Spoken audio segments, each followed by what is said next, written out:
أستغفر الله العظيم الذي لا إله إلا هو الحي القيوم وأتوب إليه لا إله إلا الله وحده لا شريك له له الملك وله الحمد يحيي ويميت وهو على كل شيء قدير. السلام عليكم ورحمة الله وبركاته.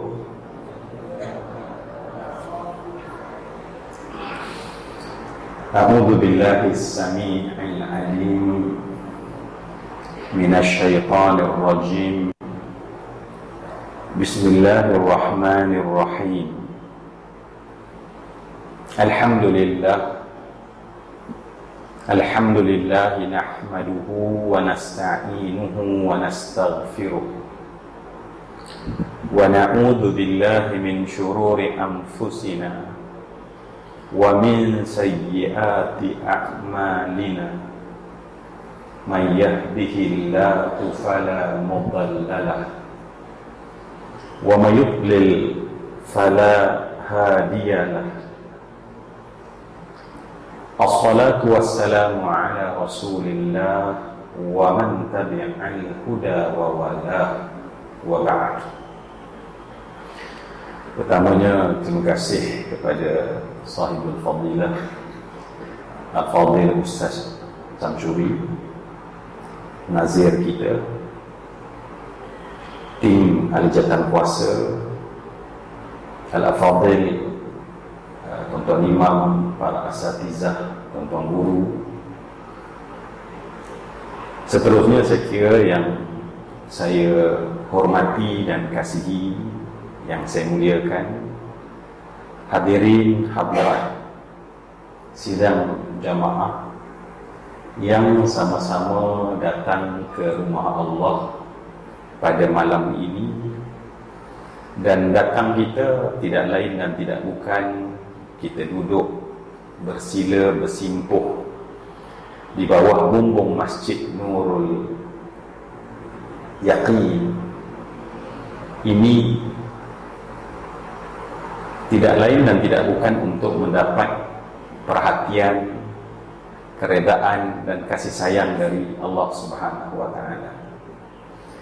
Pertamanya, kita biasa mendengar satu hadis Nabi menyebutkan man lam yashkurin nas lam yashkurillah.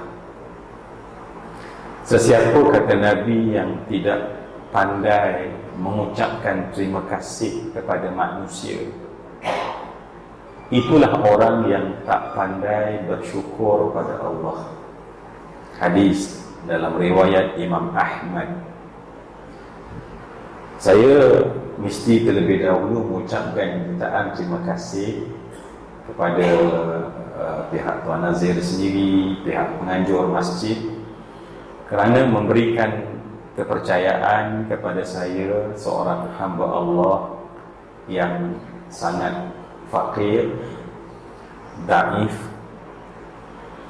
Namun pertemuan ini dapat menjadikan ruang dan peluang saya bertemu dengan insan-insan yang mulia yang ada dalam masjid ini. Apatah lagi saya tengok di sini pastinya anak-anak murid kepada Tuan Guru Profesor Dr. Jahid. Jadi siapalah saya nak duduk di hadapan anak-anak murid Tuan Guru saya juga. Jadi semua yang dikasih sekalian, walau bagaimanapun ruang dan peluang ini, saya harap dapat mengeratkan ukhuwah Islamiyah antara kita sesama kita. Semoga habis daripada majlis ini, ikatan kasih sayang antara kita sesama kita kian erat, kian tertaut, dan kita merasakan nikmat kasih sayang itu dalam hati sanubari kita semua. Semua yang saya hormati pada malam ini, insya-Allah saya diamanahkan bersama-sama dengan tuan-tuan dan puan-puan untuk membincangkan sesuatu yang pasti ada kaitan di mana-mana masjid pada ketika ini banyak membincangkan tajuk ini. Kerana menurut kebanyakan ulama, dalam sirah Nabi berlaku sesuatu peristiwa yang sangat besar, dan mereka berpendapat bahawa peristiwa besar tersebut berlaku dalam bulan Rajab, dan mereka kebanyakannya menyatakan berlaku pada 27 hari bulan Rajab. Semua yang saya hormati dan saya kasih sekalian, jadi pada malam ini sambil-sambil kita berniat iktikaf, sambil-sambil kita niat duduk beriktikaf dalam rumah Allah, marilah sama-sama kita berbincang insya-Allah tajuk Isra wal Mi'raj bersama-sama. Semua yang saya kasih sekalian, sebab tadi pun Imam Al-Fadhil Imam, saya pun sempat rakaat kedua, tetapi dalam perjalanan sempat juga Imam Ustaz membacakan peristiwa Mi'raj daripada suratul Najm, dan maknanya dah bawa introduction dah. Jadi kalau saya tak cerita malam ni pun Ustaz kata dah selesai dah. Sebab dalam rakaat pertama surah yang dibaca oleh Ustaz adalah kisah bagaimana Mi'raj Nabi sallallahu alaihi wasallam. Jadi kerja saya dah tak berat, sebab semua dah faham, sebab dibacakan pada surah yang pertama dan surah yang kedua Qul ya ayyuhal kafirun tadi ya. Semua yang saya kasih sekalian, insya-Allah saya suka kalau sebab ayah saya pesan Zul, kalau kamu dipanggil ceramah dan kamu dapati tempat itu orang tak pandai, berilah ceramah. Tetapi kalau kamu tengok mereka adalah orang pandai, jangan ceramah, ajaklah berbincang. Saya tengok daripada hujung, seorang-seorang tuan-tuan, saya kena pakai nasihat ayah saya. Maknanya di hadapan saya adalah orang-orang pandai yang pasti tahu banyak tentang Isra wal Mi'raj, termasuk saya yakin Cik Azizul yang follow kita pun saya yakin orang-orang yang pandai. Maka sebab itu malam ni insya-Allah tuan-tuan bukan ceramah Isra Mi'raj, tetapi muzakarah Isra wal Mi'raj. Boleh ke tuan-tuan kita tukar daripada ceramah Isra Mi'raj kepada muzakarah Isra Mi'raj? Boleh ke? Allah baik sungguh. Tempat lain tak boleh tuan-tuan. Tempat lain marah balik pada saya, Ustaz kan ceramah, kenapa nak baik? Kalau macam tu Ustaz Al-Fadhil Ustaz minta kita sediakan lebih kurang dalam 100 mikrofon.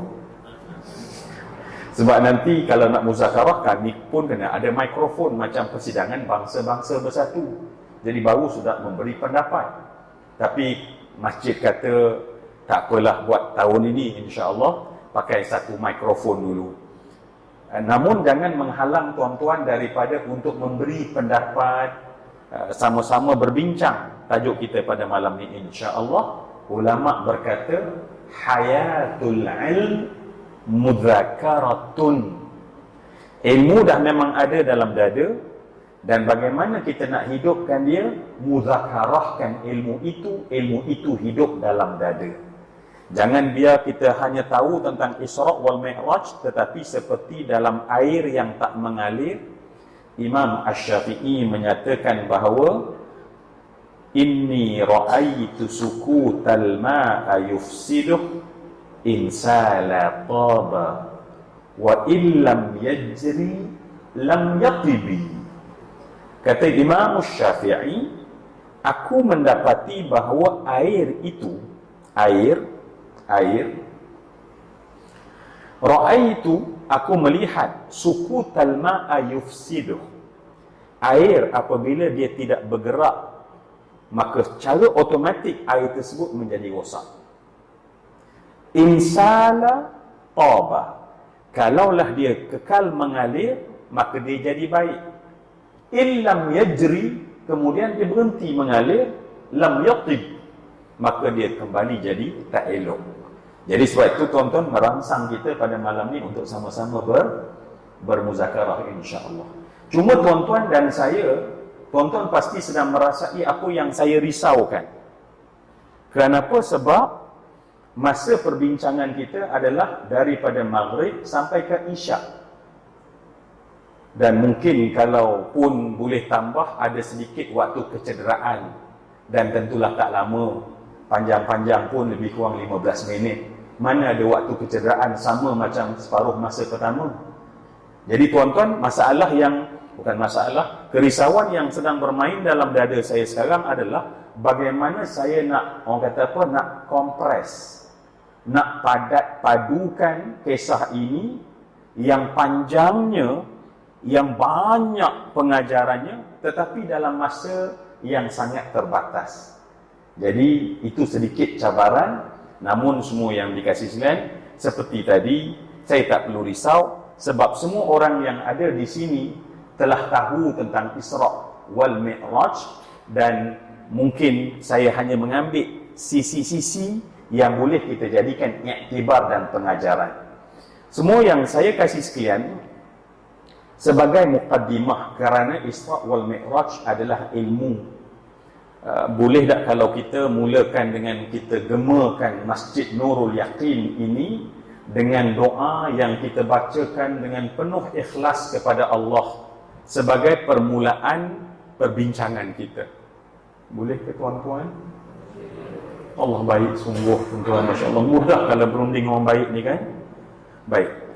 Kita baca hadis yang 3 rangkap sahaja, dan hadis ini saya akan cuba baca sentiasa dan selalu di mana-mana masjid yang saya pergi, sebab sesiapa yang Allah beri 3 ini seolah-olah dia dapat seluruh erti dan nilai dunia keseluruhannya. Dan 3 rangkap yang pendek ini menjadi amalan Nabi. Kita boleh lihat dalam Sunan Ibnu Majah daripada Ummu Salamah, isteri Nabi, menyatakan Nabi membaca ini. Maka marilah kita membaca 3 rangkap ini bersama-sama dengan penuh semangat.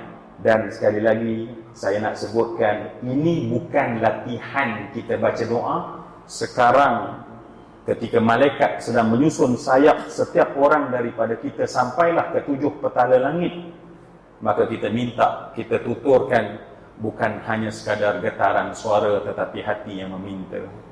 Baik, ramai yang dah marah kan, cepatlah kata baca, tapi tak baca-baca. Sabar tuan-tuan, benda boleh berkelahi buat apa kita berunding. Boleh dah semua siap? Baik, bismillahirrahmanirrahim. Allahumma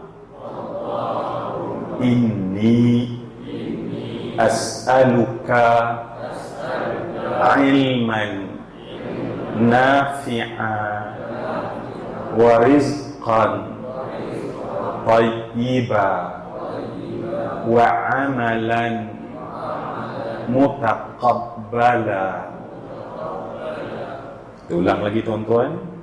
Yang pertama kita minta, ya Allah, berilah kepadaku ilmu yang bermanfaat. Yang kedua kita minta, ya Allah, bagilah rezeki yang baik. Yang ketiga kita minta, ya Allah, jadikanlah amal yang kami buat mutaqabbala, diterima oleh Engkau, jangan ditolak oleh Engkau, ya Allah. Baik, 2 kali lagi. Bismillahirrahmanirrahim. Allahumma inni as'aluka ilman nafi'a wa rizqan tayyiba wa amalan mutaqabbala. Tuan-tuan, sekali lagi kita minta betul-betul dan tak mustahil malam ini apabila doa ini diperkenankan oleh Allah, kita akan dapat 3 benda yang paling penting yang sebenarnya diburu oleh ramai manusia. Bismillahirrahmanirrahim. Allahumma inni as'aluka ilman nafi'a wa rizqan tayyiban wa amalan mutaqabbala. Amin ya rabbal alamin. Semua yang saya kasihi, sebelum saya nak mula sebut Isra' Mi'raj, dari 3 rangkap doa tadi sebagai pengukuhan saja, apakah benda yang paling penting dalam hidup kita? Berdasarkan kepada 3 doa yang tiga baris doa yang kita baca tadi, apakah yang paling penting dalam hidup kita, tuan-tuan? Apakah yang paling penting dalam hidup kita?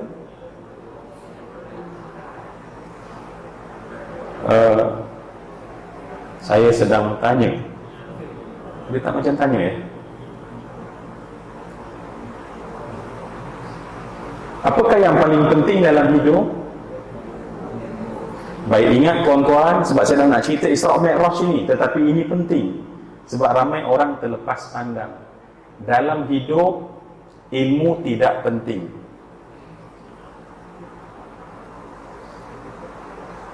Sekali lagi tuan-tuan, dalam hidup ilmu tidak penting. Sekali lagi, dalam hidup ilmu tidak penting. Tuan-tuan setuju ke tak? Kenapa saya rasa panas? Tuan-tuan, kita kan baru baca doa tadi. Daripada doa tadi kita faham bahawa ilmu tidak penting. So apa yang penting? Apakah yang penting dalam hidup kita? Yang penting dalam hidup kita adalah ilmu yang bermanfaat. Yang penting dalam hidup kita adalah ilmu yang bermanfaat. Sebab tu Nabi minta, ya Allah, beri bukan pada aku ilmu, tetapi ilmu yang bermanfaat. Mungkin orang tak perasan, tuan-tuan, beza antara ilmu dan ilmu tak bermanfaat. Dalam hadis lain, Nabi pernah menadah tangan dan berdoa pada Allah, Allahumma inni a'udzu bika min ilmin la yanfa' wa min qalbin la yakhsha' wa min nafsin la tashba' wa min da'watin la yustajabu laha. Nabi minta supaya kalau kita tak nampak bahawa ilmu itu yang penting bukan ilmu, tapi bila ilmu bermanfaat. Dan Nabi minta pada Allah, aku minta jauh dari engkau ya Allah ilmu yang tidak memberi manfaat. Ilmu tak memberi manfaat ni tuan-tuan, kalau kita makin belajar, kita makin jauh dari Allah. Man yazdadil ilma walam yazdadil huda falam yataqarrab ila Allah illa bu'da. Orang yang makin belajar tapi tak makin dekat dengan Allah, maka dia bukan orang tidak makin bertambah petunjuk. Maka dia bukan orang yang dikatakan dekat dengan Allah, tapi makin banyak ilmu dia belajar, makin jauh dari Allah. Siapa malam ni belajar Isra' Mi'raj tapi Allah kata dia jauh dengan aku. Siapa yang belajar Al-Quran, makin belajar Al-Quran, makin jauh dengan aku. Siapa yang nak belajar hadis, tapi bila makin belajar hadis, makin jauh dengan aku. Sebab tu Imam Al-Ghazali berkata, ilmu bila bermanfaat, makin kita belajar, kita akan suka tengok kelemahan diri sendiri. Ilmu tak bermanfaat, ilmu yang suka bercerita dan mengata orang lain. Ilmu yang akan menilai orang lain. Tetapi lama-lama ilmu tersebut macam seronok. Seronok, sebab seronok kata orang sana salah, yang betul kita, yang betul aku seorang saja. Dan ilmu ini makin lama makin datang. Saya tuan-tuan minta maaf ya, sebab nanti Ustaz Samsuri marah saya, Ustaz Isra Mi'raj, tapi mukadimah dia panjang. Tak apalah tuan-tuan, benda kita boleh buat. Kita buat sama-sama insya-Allah. Ada satu budak kecil dia cakap dalam TikTok, dan saya dengar saya menangis. Saudara kita daripada Indonesia, anak kecil dia, cilik, maknanya petah dia bercakap. Bila saya bacakan bahawa bila Nabi minta, sebab kita selalu kata aku nak menuntut ilmu, kita hantar anak kita sekolah, pergilah menuntut ilmu. Kita hantar anak ke universiti, kita katalah anak tuntutlah ilmu. Kita lupa satu lagi yang Nabi suruh, bukan ilmu tapi ilmu yang, maka dia kata apa dia? Iblis itu begitu banyak ibadatnya. Iblis itu begitu alim. Kita tahu alim, buka dalam tafsir tuan-tuan. Dalam tafsir kata iblis ni a'lamuhum wa ajhaduhum, yang paling alim, paling bersungguh. Dalam Mukasyafatul Qulub, Imam Ghazali kata bumi ini tak ada satu jengkal, melainkan di situ telah cecah dahi iblis untuk sujud pada Allah. Kalau kita rasa kita ni kuat ibadat, tunggu dulu, iblis lagi kuat ibadat. Tetapi kenapakah dia dilaknat oleh Allah? Tetapi kenapa iblis itu begitu alim, begitu banyaknya ibadat, tetapi dilaknat oleh Allah? Saya tak boleh bayang kalau Allah laknat. Kalaulah ayah kita marah kita pun, kita rasa marah, kita rasa takut. Baru marah bukan laknat. Mak kita marah kita rasa sesuatu, bukan laknat. Tetapi sekarang Allah laknat. Maka dia kata, kenapakah iblis dilaknat? Kerana di dalamnya ada satu perkataan. Kerana di dalam dada iblis ada satu perkataan. Apakah perkataan yang ada di dalam iblis, dalam dada iblis, lantas dia dilaknat? Perkataan itu adalah ana khairun minhu. Aku lebih baik daripada dia. Dengan sebab rasa diri lebih baik, maka sebenarnya dia tak sedar yang dia makin ibadah, dengan ibadah dia sombong dengan makhluk dan sombong pada Allah. Dia tak sedar makin dia sujud, dan sujud makin banyak, tetapi sujud yang banyak merasakan dia itu merupakan seorang yang besar. Dan sebab itulah Masya Allah, ilmu bermanfaat. Makin belajar macam Imam Syafi'i. Kata Imam Asy-Syafi'i, kullama zadani ilma zadani fahma an jahli. Setiap kali bertambah ilmu padaku, setiap kali itulah bertambah makrifah jahilnya aku ini, kata Imam Syafi'i.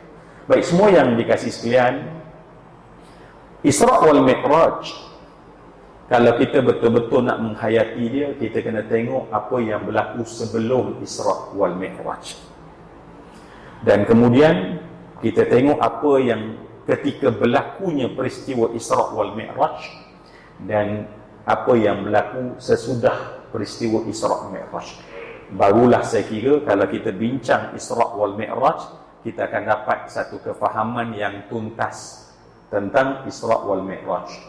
Maknanya kita kena lihat sedikit, tak sedikit tapi banyak, kerana penuh penghayatan, apa yang berlaku sebelum peristiwa Isra wal Mi'raj, dan apakah yang berlaku semasa Isra wal Mi'raj dan selepas Isra Mi'raj. Baik, secara ringkas tuan-tuan, bila kata sebelum, sebab saya tunggu azan lebih kurang 5 minit ke Ustaz saya.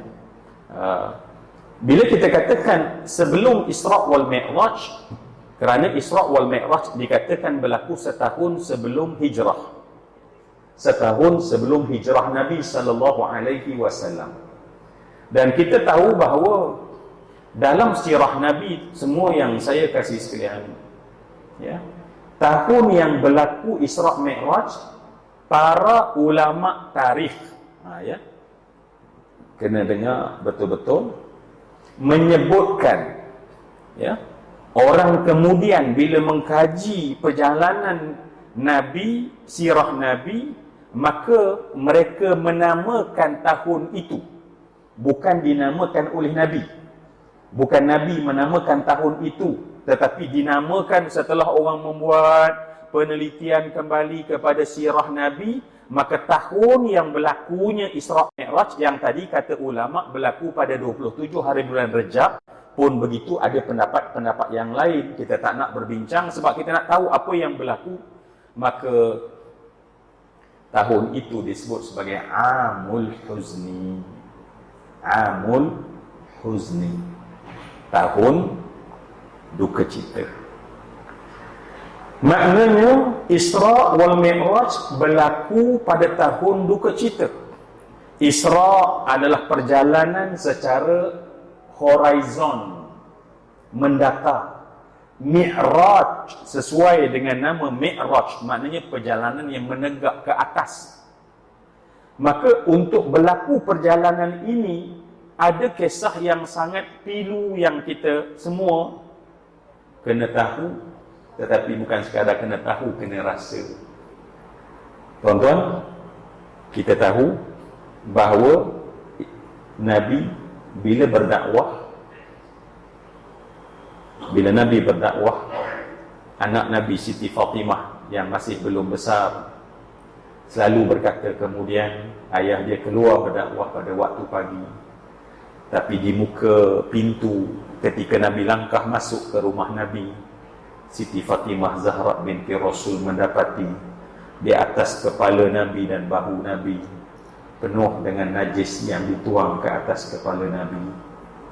Dan saya yakin mana-mana pendakwah pada hari ini tak pernah rasa apa yang dirasai oleh Nabi.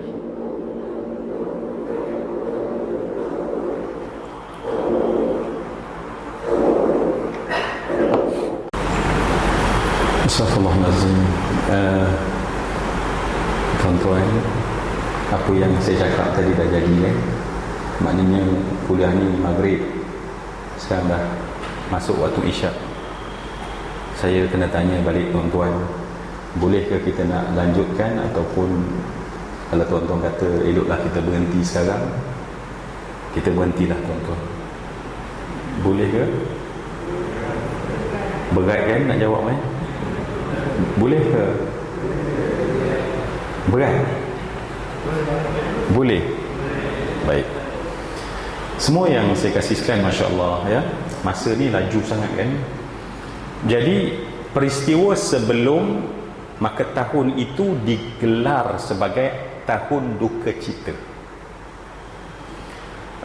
Bila sebut tahun duka cita, dengan cepat berlaku dua benda, ya, dengan cepat berlaku dua benda. Yang pertama adalah pengepungan orang kafir Quraisy kepada keluarga Nabi, dan tempohnya selama 30 bulan, maknanya hampir 3 tahun. Mungkin malam ni kita yang duduk selesa, umat Nabi yang duduk selesa dalam masjid yang begini cantik, kita tak boleh rasa apa yang saya sebutkan pengepungan.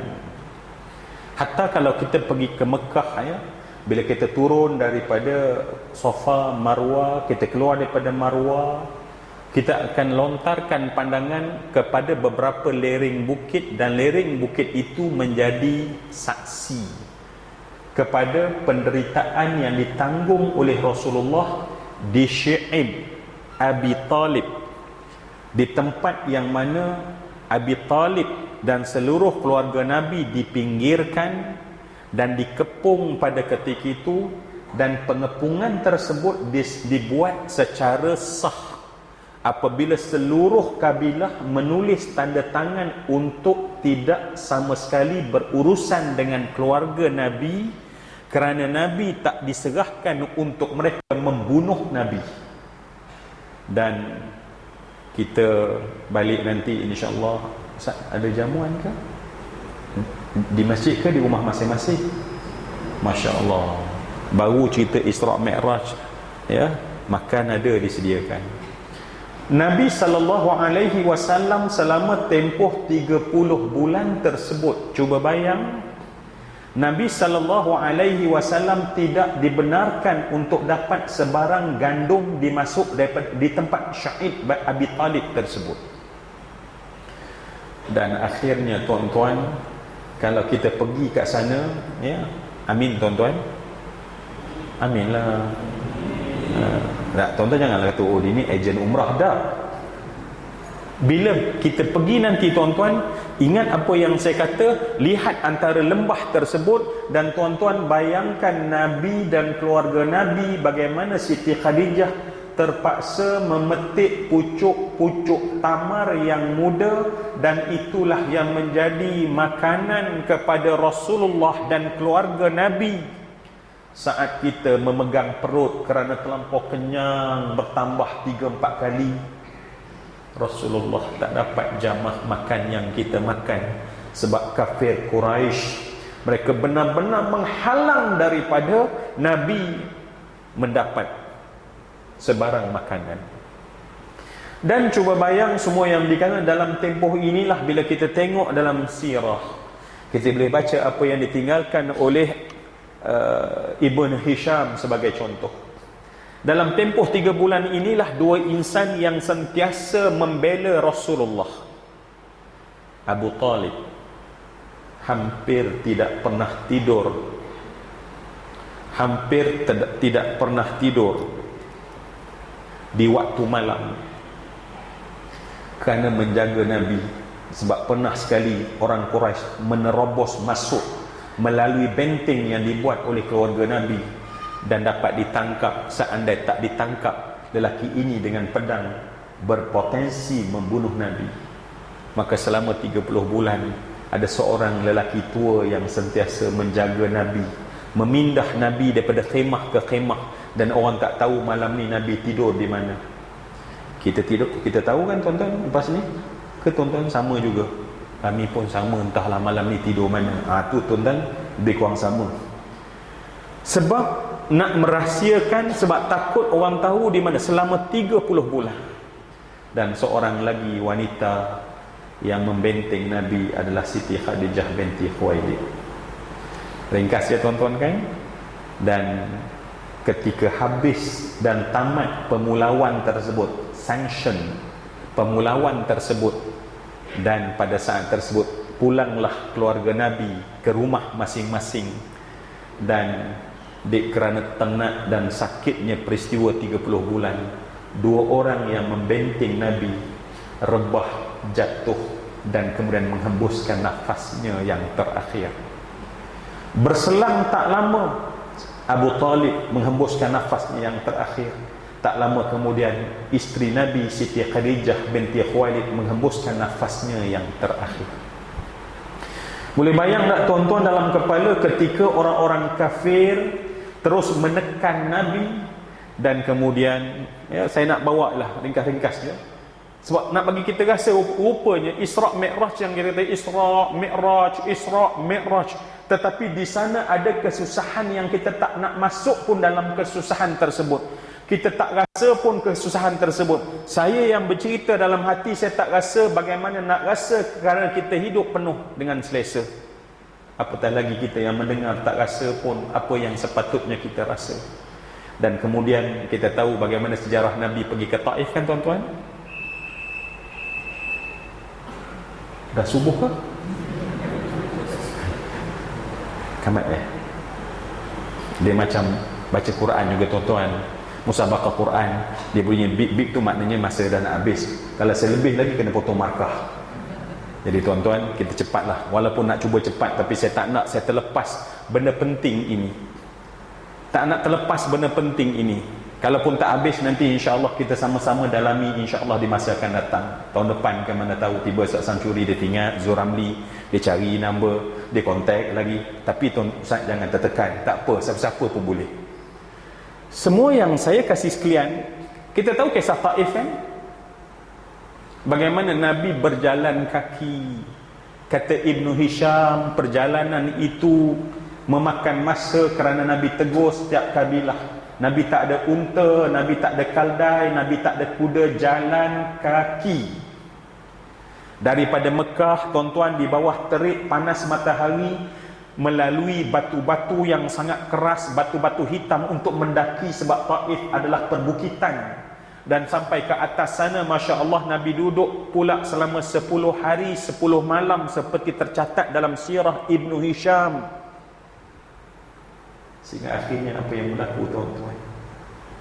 Berlakulah satu perkara yang walaupun berlaku perang Uhud. Bila kita cerita perang Uhud, maaf saya tuan-tuan, mana pula ni tak naik lagi ni. Kan kita ada remote control, tuan-tuan. Saya ke depan, forward sekejap. Dalam perang Uhud, ketika Nabi dah hijrah, tuan-tuan, kita tahu bagaimana dahsyatnya Nabi yang penuh darah,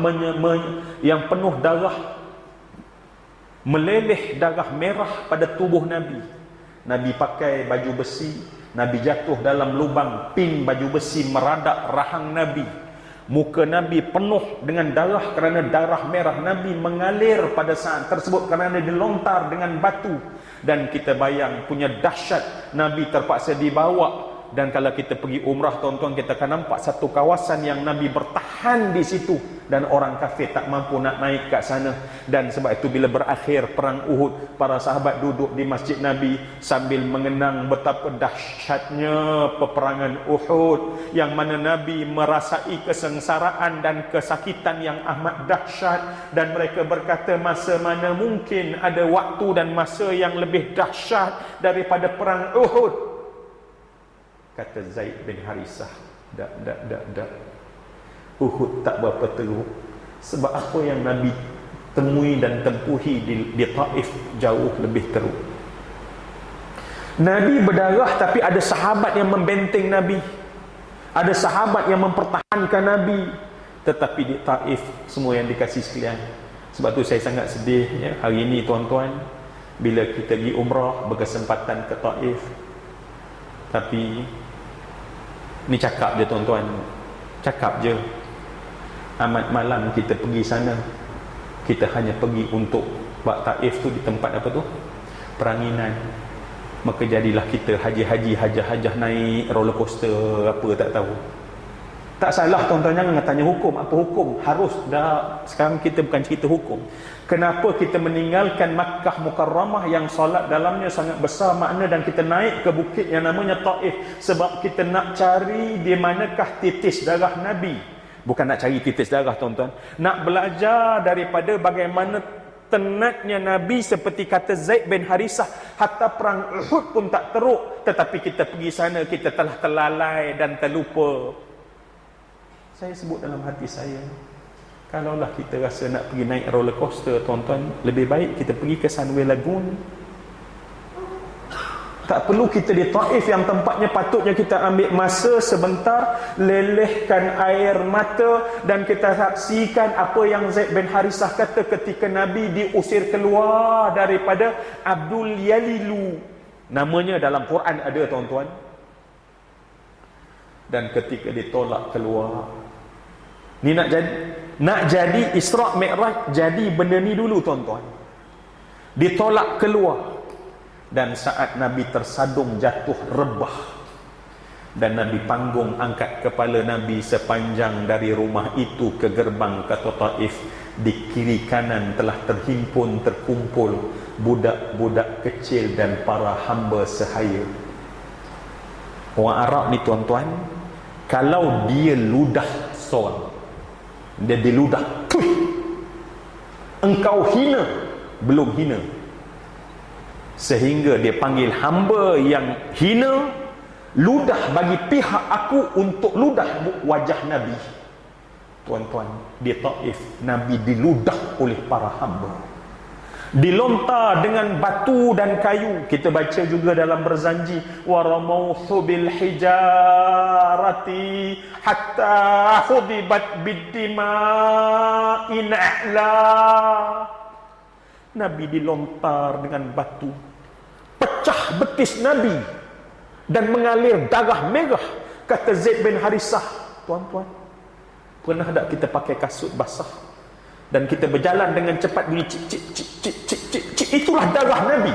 Kata Zaid bin Harithah, aku masih dengar bunyi darah percikan Nabi dalam kasut Nabi ketika Nabi dibaling dengan batu, kayu dan tulang unta, kehak dan ludah diberikan. Penghinaan yang paling teruk berlaku pada Nabi sallallahu alaihi wasallam. Kita tentu tak rasa, dan lebih malang sampai ke Taif kita pun tak rasa, tuan-tuan, sebab dah dialih fokus kita. Tengok ladang ros. Yang lebih dahsyat, kita main pula kat sana. Ni saya lah, tuan-tuan, nasihat kecil. Tak nak pakai, tak jadi masalah. Tuan-tuan jangan tanya apa hukum, harus ke? Ya Allah. Tapi kan malang. Sepatutnya kita mendapat pengajaran. Sepatutnya kita tengok bagaimana di Masjid Qa', kita tengok bagaimana di Masjid Adas, bagaimana Nabi mengesat luka Nabi. Apa yang keluar daripada mulut Nabi? Allahumma inni ashku ilaika dha'fa quwwati wa qillat hilati. Ya Allah, aku nak mengadu pada Engkau sahaja, ya Allah. Betapa lemahnya aku, ya Allah. Tuan-tuan dengar tak apa yang Nabi sedang doa pada Allah? Nabi sebut pada Allah, wahai Allah, aku yang lemah dalam dakwah, aku yang tak banyak cara aku boleh lakukan dalam dakwah. Nabi tak menyalahkan orang. Dalam dunia kita pada hari ini, yang kita salah adalah orang.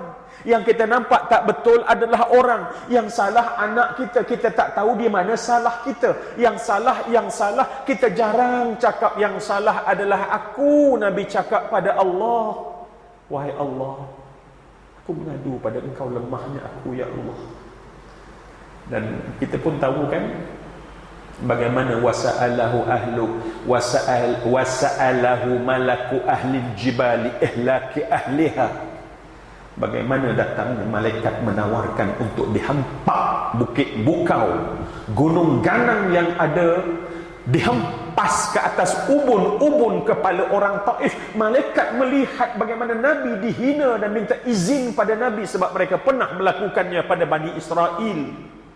Sampai hari ini kita boleh tengok bagaimana yang berlaku di Jordan dalam lautan mati. Saat mereka mengangkat satu bukit dan tercabut daripada umbi bukit tersebut dan dihempaskan kepala, maka malaikat meminta izin. Kata Zaid bin Harithah, tuan-tuan, sedikit sebelum kita naik atas burak, sebab saya takut nanti kan marah kan, kata Isra tapi tak ada pun burak. Sebutlah juga tuan-tuan supaya jangan saya rasa bersalah.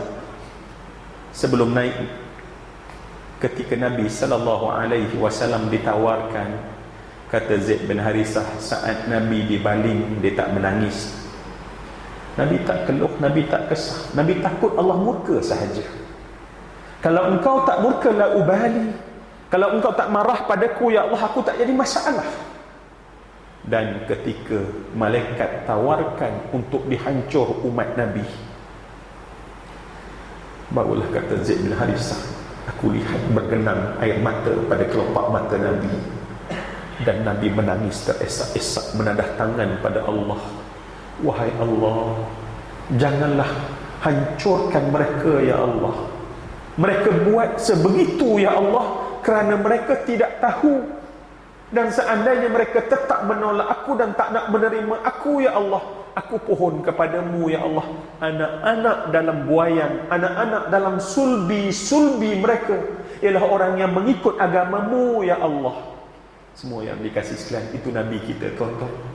Nabi yang kata Sayyidatina Aisyah radhiyallahu anha, aku lihat Nabi, ya, dalam riwayat mengatakan bahawa aku melihat, kata Sayyidatina Aisyah, Rasulullah ketika menjelang kewafatan Nabi, dan Nabi dalam keadaan demam yang bersangatan, bersimbah peluh daripada dahi dan tubuh badan Nabi sallallahu alaihi wasallam.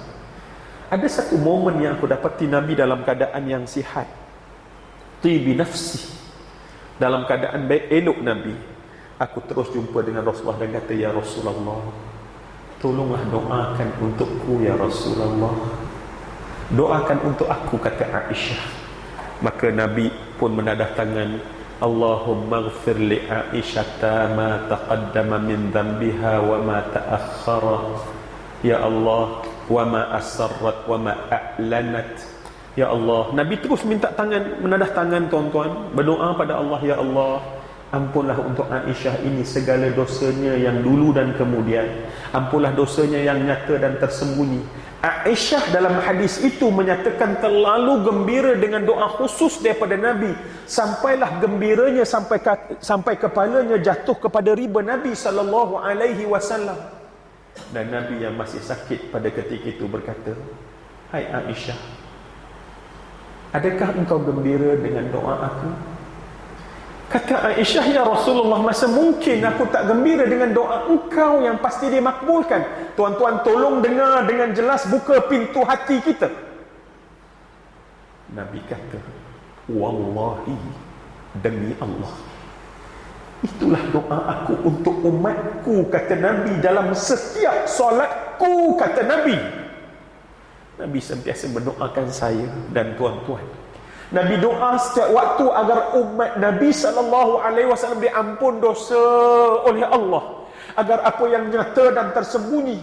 Dalam keadaan setiap hari kita doa, kalau doa lah ya, Alhamdulillah saya tengok masjid ni, Ustaz, terima kasih, Alhamdulillah jamaahnya agak lama duduk ya, setengah tempat nak Assalamualaikum, hilang dah jamaah tuan-tuan ya. Masjidnya Alhamdulillah bertahan mengikut apa yang Nabi kata, berlama-lama lah. Nak cerita pada kita apa semua yang dikatakan, sayangnya Nabi SAW.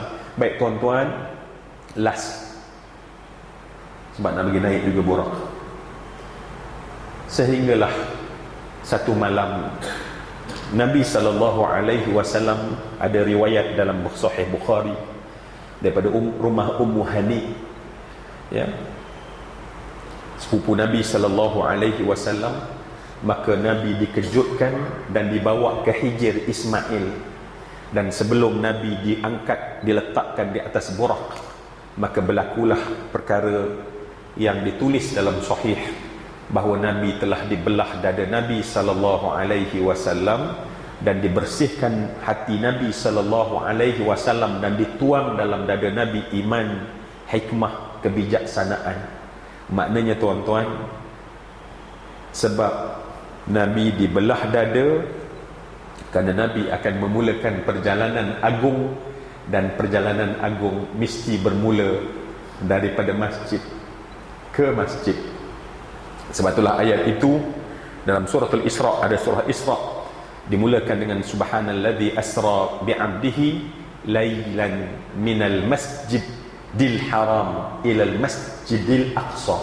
Maknanya perjalanan rohani seorang manusia tak boleh lari daripada masjid ke masjid, masjid ke masjid. Dan alhamdulillah tuan-tuan, saya nampak di sini di qaryah kita, Ustaz Syamsuri kan, Ustaz Tuan Nazir kita, maknanya jamaah kita dapat memahami bahawa Masya Allah, kita bawa anak-anak muda bersama ya, supaya kita tahu bahawa perjalanan rohani mesti melibatkan masjid ke masjid. Sebab tu Sayyidina Umar Ibn Al-Khattab berkata, benteng iman kepada hati seseorang adalah masjidnya, zikirnya, baca Qurannya, dan masjid adalah tempat.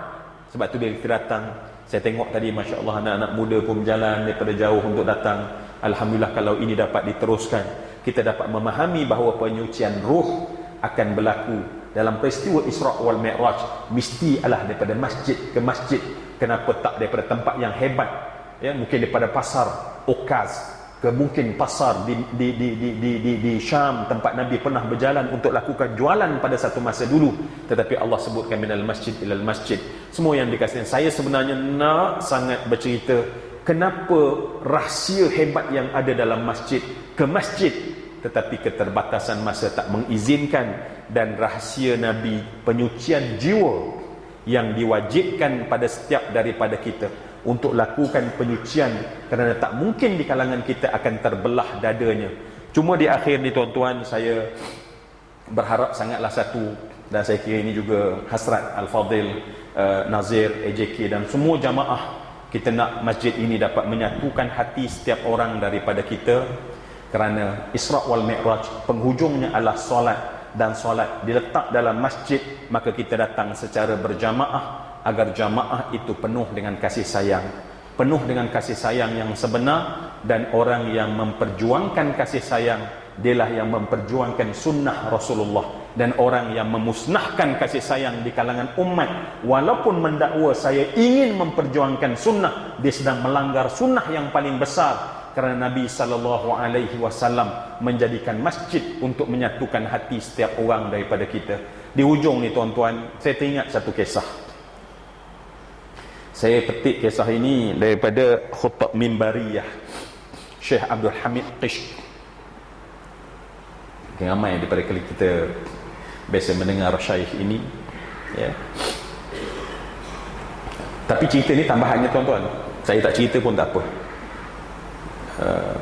Bolehkah saya nak cerita?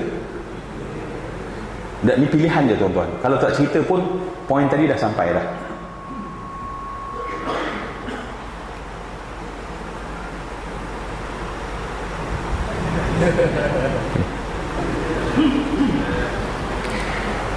Maksudnya poin saya adalah kita semua yang datang, ya, muslimin, muslimah yang di balik tabir, masya-Allah, ya, berkasih sayang sesama sendiri. Kita yang datang berkasih sayang sesama sendiri seperti yang diperjuangkan oleh Nabi.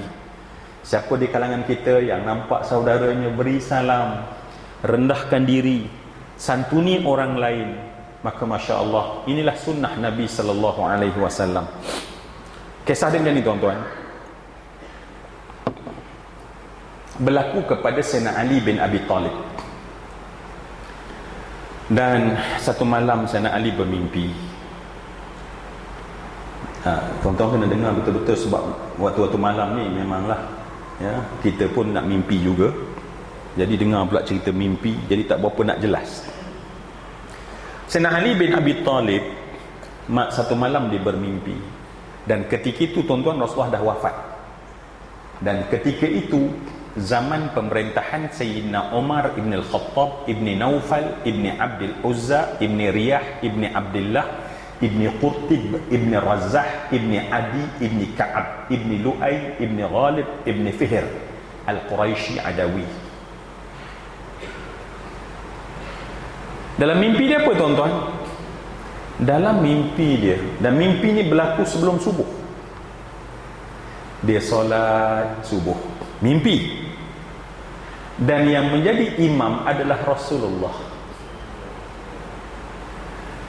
Maka Sayyidina Ali masuk solat bersama jamaah para sahabat, dan habis solat subuh, dan dalam satu tempoh yang tertentu para sahabat seorang-seorang kian meninggalkan masjid. Maka Sayyidina Ali pun bangun nak meninggalkan masjid. Tuan-tuan, ni apa ni? Alhamdulillah, ini adalah mimpi. Tuan-tuan kenapa tak jawab macam marah saya ni? Mimpi kan? Ha? Oh, khusyuk. Okey. Dalam mimpi dia tuan-tuan, ketika dia keluar daripada masjid, ada seorang lelaki memegang buah segugus tamar. Dan dia panggil Ali, ya Ali, ta'al.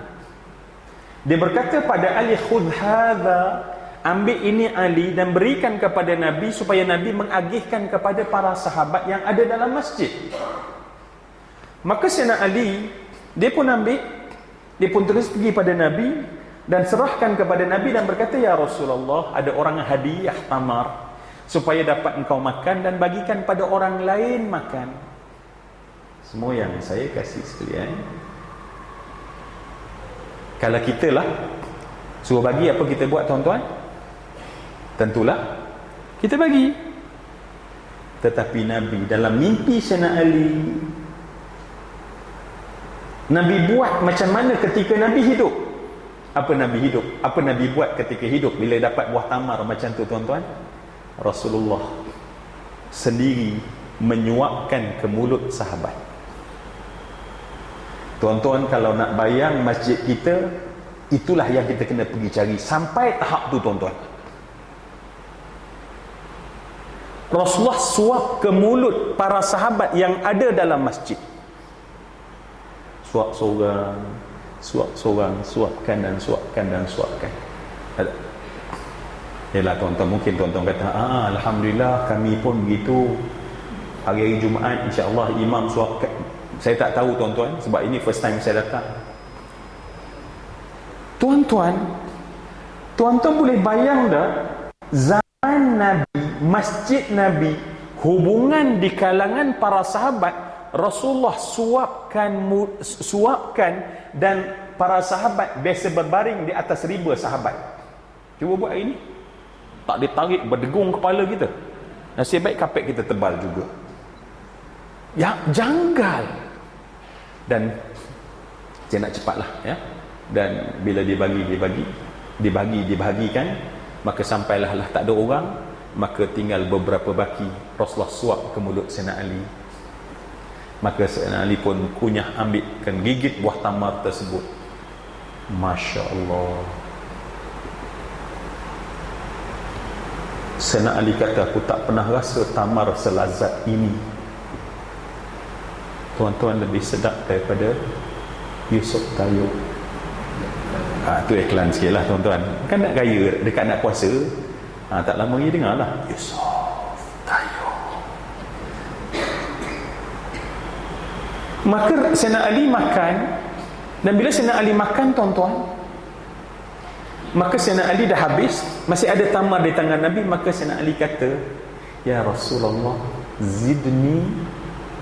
Rasulullah, tambahkan aku buah tamar ya Rasulullah. Maka Rasulullah pun petik dan suapkan ke mulut Sayyidina Ali. Dan Sayyidina Ali nganga.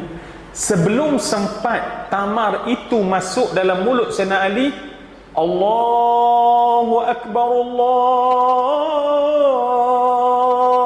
Akbar. Azan pertama Masjid Madinah. Tuan-tuan, ni dalam ke luar? Mic kita ni. Alhamdulillah. Saya takut ada yang sembahyang subuh pula tuan-tuan ya. Oh, azan dah masjid. Ada sembahyang subuh tuan-tuan. Baik, kalaulah tuan-tuan ni keluar, ini adalah ujian audio. Masya Allah, tak sempat Sayyidina Ali nak makan yang kedua, tersentak Sayyidina Ali. Dan siapa yang mimpi Nabi terus tak boleh bangun daripada tidurnya, Sayyidina Ali menangis sebab terlampau rindu pada Rasulullah. Man ra'ani fil manami faqad ra'ani yaqazatan fa inna syaitan la yatamathalu bi. Barang siapa lihat aku dalam mimpi, itulah aku, kata Nabi, sebab syaitan tak pernah akan boleh menyerupai aku, kata Nabi. Semua yang saya kasih sekalian, bangunlah Sayyidina Ali dalam keadaan menangis rindunya pada Nabi. Ya Allah. Pergi ke masjid, laungan azan yang kedua. Maka solat yang jadi imam siapa? Sayyidina Umar. Sayyidina Umar Al-Khattab menjadi imam, dan Sayyidina Ali belakang, semayang di belakang. Ni tuan-tuan, mimpi ke betul-betul? Alhamdulillah, semua tak mimpi. Alhamdulillah dapat bersama dengan saya. Habis solat, maka para sahabat duduk dan kemudian perlahan-lahan beredar meninggalkan masjid. Maka Sayyidina Ali pun keluar meninggalkan masjid.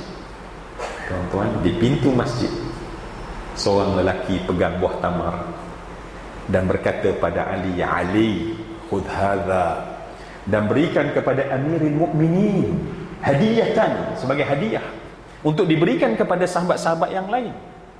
Maka Sayyidina Ali pun pergi kepada Sayyidina Umar, bisik kepada Sayyidina Umar. Dan Sayyidina Umar ni tuan-tuan, dibuat sebiji macam yang ketika hayat Nabi dibuat oleh Sayyidina Umar. Maka apa yang Khalifah Amirul Mukminin buat? Pergi menyuap kepada mereka-mereka yang masih ada. Dan setiap daripada mereka mengucap terima kasih kepada Sayyidina Umar. Suap ke mulut.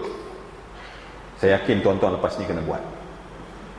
Bulan Ramadan tak lama dah tuan-tuan. Kenapa tuan-tuan macam takut? Saya cakap je, tak mari dah ha? InsyaAllah. Sampailah tuan-tuan dah habis. Maka pada ketika itu, maka ada baki. Maka Sayyidina Umar pun petik dan suap ke mulut Sayyidina Ali. Sayyidina Ali tuan-tuan, dia lupa mimpi dia. Sebab bila dia makan, dia kata, Masya Allah. Sekali lagi tuan-tuan, sedapnya. Aku tak pernah rasa. Aku rasa merasai pada bibir aku, lidahku yang sesedap ini. Maka dia pun makan, Masya Allah, sedapnya. maka dibuang dia punya biji tamarnya dan disebut kepada Sayyidina Umar, zidni ya Amirul Mukminin, boleh tak tambah sikit lagi pada aku ya Amirul Mukminin? Sayyidina Umar pun petik dan suap ke mulut Sayyidina Ali sambil berkata, seandainya Rasulullah menyuap tamar ini pada engkau, aku suap pada engkau tamar ini wahai Ali, lau zadakan Nabi la azidnak. Tersentak Sayyidina Ali kerana dia tak cerita pada siapa mimpi dia, tetapi Sayyidina Umar Allah berikan kepadanya firasah sampai dia tahu apa yang ada dalam mimpi Sayyidina Sayyidina Ali bin Abi Talib. Semua yang dikasih sekalian, cerita tu ada beberapa sikit tambahan, maksudnya nak menghabiskan kisah itu. Tetapi saya bukan nak cerita, bukan tuan-tuan lepas ni nak kena bagi tahu mimpi orang ni datang haji mimpi apa malam tadi, tak ya. Tapi tuan-tuan, cerita tadi membawa kita, itulah masjid sebenar yang dibangunkan oleh Nabi. Setiap daripada kita datang merasai kita masuk dalam lingkungan keluarga kita yang penuh kasih sayang yang sebenar, insya-Allah.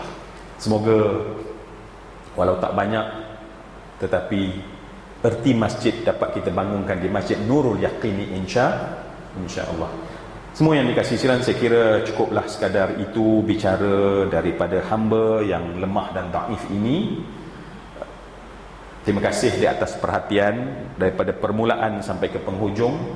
Ampun maaf daripada saya, pastinya perkataan, akhlak, tingkah laku, gurauan, pertanyaan-pertanyaan tak wajar, andai menyinggung perasaan, dengan penuh rendah diri saya memohon kemaafan. InsyaAllah saya harap kisah Isra' Mi'raj ini jangan ditutup, tetapi hanya sebagai satu permulaan untuk setiap daripada kita membuat kajian, kerana di dalamnya banyak sekali yang boleh kita kongsikan, insya-Allah daripada masa ke semasa.